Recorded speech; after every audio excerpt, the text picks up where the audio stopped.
बिस्मिल्लाहिर्रहमानिर्रहीम। Dear viewers, मैं हूं फौजिया अपने channel health and homeo with Fauzia के साथ। आज मैं जिस टॉपिक पे बात करने जा रही हूं वो मसला ऐसा है कि हमारे माशरे में बहुत ज़्यादा लोग इसका शिकार हैं। मैं बात करने जा रही हूँ हेयर फॉल के बारे में, यानी कि बालों के गिरने के मसले मसाइल जो कि बहुत ज़्यादा आम है, चाहे वो ख़वातीन हैं या वो मर्द हजरात हैं।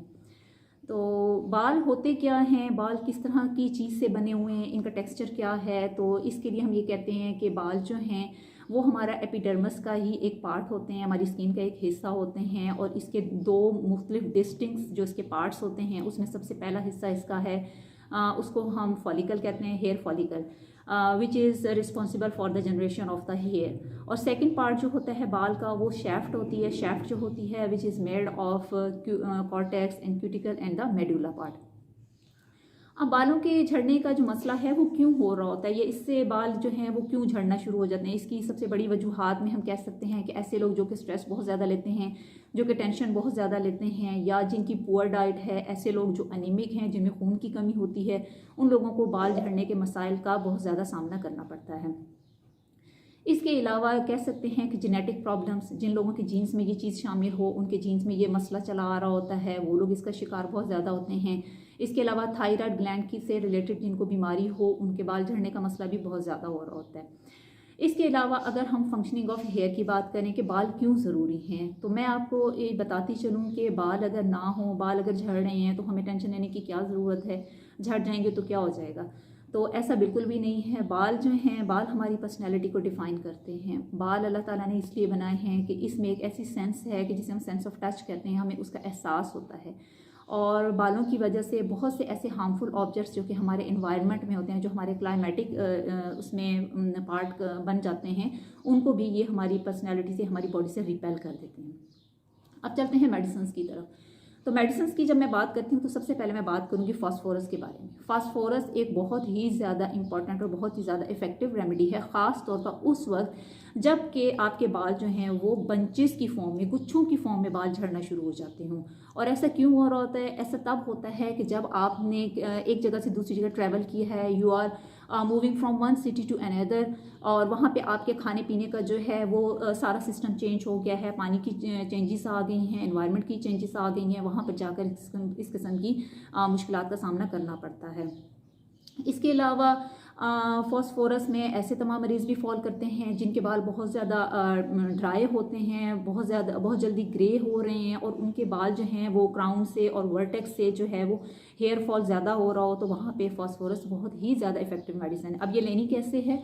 फॉस्फोरस 200 की फॉर्म में आप ने लेनी है। अगर चाहें तो आप इसको डायरेक्ट अपने टंग पे भी इसके 2 ड्रॉप्स ले सकते हैं, लेकिन अगर आपको इस टंग पे लेने से काफ़ी ज़्यादा इसकी कंसनट्रेशन फील होती है तो आप इसके 2 से 5 कतरे जो हैं वो हाफ कप ऑफ वाटर में वीक के किसी एक डे पे ले लें, और फिर उस डे को याद रखें, और फिर इसका रेपिटेशन जो है वो ऑन द नेक्स्ट वीक जो है आप उसको रिपीट कर लेंगे।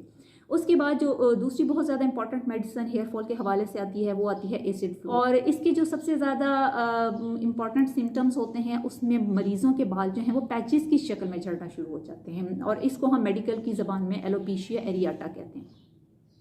इसके अलावा एसिड फ्लोर का जो सबसे बेस्ट एक काम है, जो कि ख़वातीन के लिए बहुत ज़्यादा इंपॉर्टेंट मैं कहूँगी कि ये नए बाल उगाने में भी बहुत ज़्यादा मदद करती है। तो एसिड फ्लोर को आपने 30 पोटेंसी में सुबह दोपहर शाम 5-5 ड्रॉप्स जो हैं वो पानी में इस्तेमाल करना है। इसके बाद जो हमारी थर्ड मेडिसिन जो है वो है हमारी लाइकोपोडियम।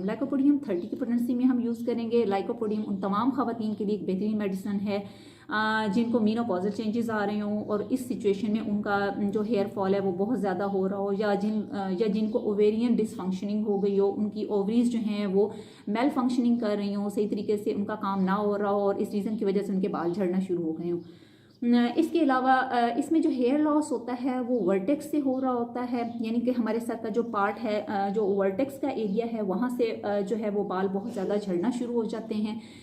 इसके अलावा इसके बाद जो है वर्टेक्स के बाद जो है वो टेम्पल्स पर जो है बाल झड़ना शुरू हो जाते हैं।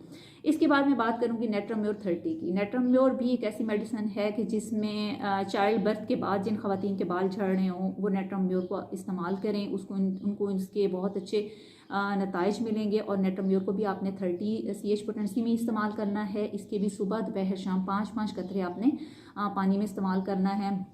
और नेट्रम मेयर के लिए मैं ये भी कहना चाहूँगी कि वो तमाम ख़वातीन जो बहुत ज़्यादा एनीमिक वमेन हैं, उनमें खून की कमी हो गई है, उनका ब्लड लॉस हो गया है, खा वो चाइल्ड बर्थ के ड्यूरिंग हुआ है या पुअर डाइट की वजह से उनमें खून की कमी है, वो नेट्रम मेयर को ज़रूर इस्तेमाल करें। इंशाल्लाह उनको इससे बहुत ज़्यादा फ़ायदा होगा। Last but not the least medicine which is Thuja. Thuja भी 30 की पोटेंसी में हम यूज़ करेंगे। थूजा के लिए मैं कहती चलूँ कि वो तमाम ख़वातीन जो कि बहुत ही ज़्यादा शाइनी और बहुत ज़्यादा हेल्दी बाल चाहती हैं, तो उनको जो है वो थूजा 30 का इस्तेमाल करना चाहिए। थूजा 30 में भी जो है वो स्कैल्प से रिलेटेड ज़्यादा इश्यूज़ होते हैं कि उनके जो स्कैल्प के ऊपर जो है वो ड्राई किस्म की जो है वो डैंड्रफ आना शुरू हो जाती है और उससे उनको बहुत ज़्यादा इचिंग होना शुरू हो चुकी हो, तो वो लोग बहुत आराम के साथ थूजा 30 जो है वो मेडिसिन यूज़ कर सकते हैं। उम्मीद करती हूँ कि मेरी आज की वीडियो भी आपको बहुत ज़्यादा पसंद आई होगी। मेरी वीडियो को लाइक, शेयर एंड सब्सक्राइब करना हरगिज़ मत भूलिएगा। इंशाल्लाह मुलाकात होगी आपसे नेक्स्ट वीडियो में। टिल देन अल्लाह हाफिज़।